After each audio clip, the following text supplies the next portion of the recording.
Hi guys, welcome to our channel dear mass. Rajamouli గారి upcoming movies గురించి అయితే ఈ వీడియో మాట్లాడుకుందాము. అండ్ మన ఛానల్ ఫస్ట్ టైం మాత్రం ఖచ్చితంగా లైక్ చేసి షేర్ చేసి మన ఛానల్ ఖచ్చితంగా సబ్స్క్రైబ్ చేసుకోండి. ఇలాంటి అప్కమింగ్ మూవీ అప్డేట్స్ మాత్రం ఖచ్చితంగా తెలుసుకోండి. జెన్యూన్ అప్డేట్స్తో మేము ముందుకు వస్తూనే ఉంటాను. నిజంగా రాజమౌళి గారి టాలెంట్‌కి, తన ప్లాన్‌కి మాత్రం నిజంగా హ్యాట్స్ ఆఫ్ అండి. ఫిదా అయిపోతారు. నెక్స్ట్ లెవెల్ ప్లాన్ ఏసిండు. అందుకే ఫస్ట్ మన మహేష్ బాబు గారితోటి ఎస్ఎస్ఎంబి 29 మూవీని హాలీవుడ్ రేంజ్‌లో తెరకెక్కిస్తున్నారు. దేనికోసం అంటే రాజమౌళి గారి డ్రీమ్ ప్రాజెక్ట్ ఏమో మహాభారతం తెరకెక్కించడము. అండ్ మన ఇండియా లెవెల్ రాజమౌళి గారి మూవీస్ ఏ విధంగా ఉంటాయి, ఏ రేంజ్‌లో ఉంటాయి అనేది ప్రతి ఒక్కరికి తెలిసే ఉంటే ప్రతి ఒక్కరికి ఒక అంచనా ఉంటుంది ఖచ్చితంగా. కానీ హాలీవుడ్ రేంజ్‌లో జస్ట్ 'బాహుబలి' అండ్ మన 'త్రిబుల్' మూవీతో కొంచెం పరిచయం అయ్యాడు. అండ్ ఆస్కార్‌తో అందరికైతే తెలిసాడు.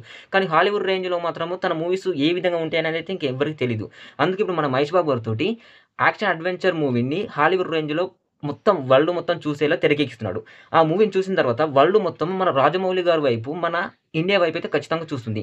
అలాంటి టైంలో మన మహాభారతాన్ని హాలీవుడ్ రేంజ్‌లో ప్రపంచం మొత్తం చూసేలా తెరకెక్కిస్తే, ప్రపంచం మొత్తం మన సనాతన ధర్మం గురించి తెలుసుకుంటుందని, ప్రపంచం మొత్తానికి మన సనాతన ధర్మం గురించి తెలుస్తుందని ఆ రేంజ్‌లో ప్లాన్ చేసి ఇప్పుడు ముందుగా దీన్ని ఎస్ఎస్ఎంబి 29 తెరకెక్కించి వాళ్ళందరూ రీగల్‌గా మహాభారతం కోసం వెయిట్ చేసేలా చేసి నెక్స్ట్ డ్రీమ్ ప్రాజెక్ట్ అయిన మహాభారతాన్ని ప్రపంచం మొత్తం తెలిసేలా, ప్రపంచంలో అన్ని దేశాల్లో రిలీజ్ చేసేలా ప్లాన్ చేస్తున్నాడు. కానీ మహాభారతాన్ని ప్రపంచం మొత్తం రిలీజ్ చేసే ఉంటుంది నా సామిరంగా ఊహించుకుంటేనే ఓ రేంజ్‌లో ఉంది. అయితే ఫస్ట్ ఆఫ్ ఆల్ అయితే మన రాజమౌళి ఫస్ట్ మూవీ ఎస్ఎస్ఎంబి 29. ఈ మూవీ పనులు ఏ దాకా వచ్చాయి, అప్డేట్స్ ఎక్కడి దాకా వచ్చాయి అయితే మాట్లాడుకుందాము. ప్రజెంట్ అయితే మూవీని అయితే తెరకెక్కించే పనిలో ఉన్నారు. మన మహేష్ బాబు గారి బర్త్‌డే సందర్భంగా ఆగస్టు 9వ తారీఖున ఫస్ట్ షూట్‌ని అయితే ప్రారంభిస్తున్నారు. అండ్ దీనికి సంబంధించిన సెట్ వర్క్ కూడా మొత్తం పూర్తయిపోయింది. 100 కోట్లతో రామోజీ ఫిల్మ్ సిటీలో ఆల్రెడీ పూర్తయిపోయింది. హీరోయిన్స్ కూడా ఫిక్స్ అయిపోయారు. హీరోయిన్స్ అండ్ మన India Deepika Padukone and Indonesian Hollywood range heroine ఇస్లాన్ని కూడా సెలెక్ట్ చేశారు. వీరిద్దరు కూడా ఫిక్స్ అయిపోయారు. అండ్ విలన్‌గా మాత్రం మొన్నటిదాకా పృథ్వీరాజ్ అన్నారు. కానీ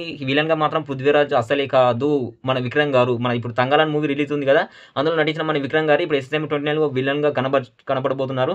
ఈ మూవీ అయితే మనకు 2026 ఎండింగ్‌లో గాని 2027లో అయితే మన ముందుకు వస్తుంది ఖచ్చితంగా. ఎస్ఎస్ఎంబి 29 పూర్తయిన తర్వాత రాజమౌళి గారు మన ప్రభాస్ గారితో, అల్లు అర్జున్ గారితో, రామ్ చరణ్ గారితో, మళ్ళీ వేరే మూవీస్‌ని ఎన్టీఆర్‌తో ఇంకో వేరే మూవీస్‌ని ప్లాన్ చేస్తున్నారని అయితే చాలా రూమర్స్ అయితే క్రియేట్ చేస్తున్నారు. ఇవేవి మాత్రం అసలు నమ్మకండి. తన నెక్స్ట్ ప్రాజెక్ట్ మాత్రం ఖచ్చితంగా మహాభారతమే. దీనికి సంబంధించిన విజేంద్ర వర్మ గారు అయితే చాలా షెడ్యూల్స్ అండ్ కథకు వాళ్ళ నటీనటుల ఎంపిక గురించి మాత్రం పూర్తిగా చర్చిస్తున్నాడు. రాజమౌళి గారు ఈ ఎస్ఎస్ఎంబి 29 పూర్తయిపోయిన తర్వాత వెంటనే ఈ ప్రాజెక్ట్ పైనకు ఖచ్చితంగా వస్తాడు.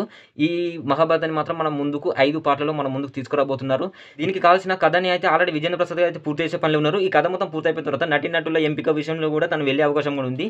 ఈ నటీనటిగా ఎంపికలో మాత్రము మహాభారతంలో నటించే మెయిన్ క్యారెక్టర్స్‌కి మాత్రం ఖచ్చితంగా Prabhas, Mahesh Babu, NTR, Ram Charan, Raviteja and Rana and Vijay Devarakonda వీళ్ళు లేకుండా మాత్రం మహాభారతం అస్సలు తెరకెక్కే ఛాన్స్ కూడా లేదు. వీళ్ళు మాత్రం ఖచ్చితంగా ఉండబోతున్నారు. మెయిన్ పాత్రలకు మాత్రం వీళ్ళు ఖచ్చితంగా ఉంటున్నారు.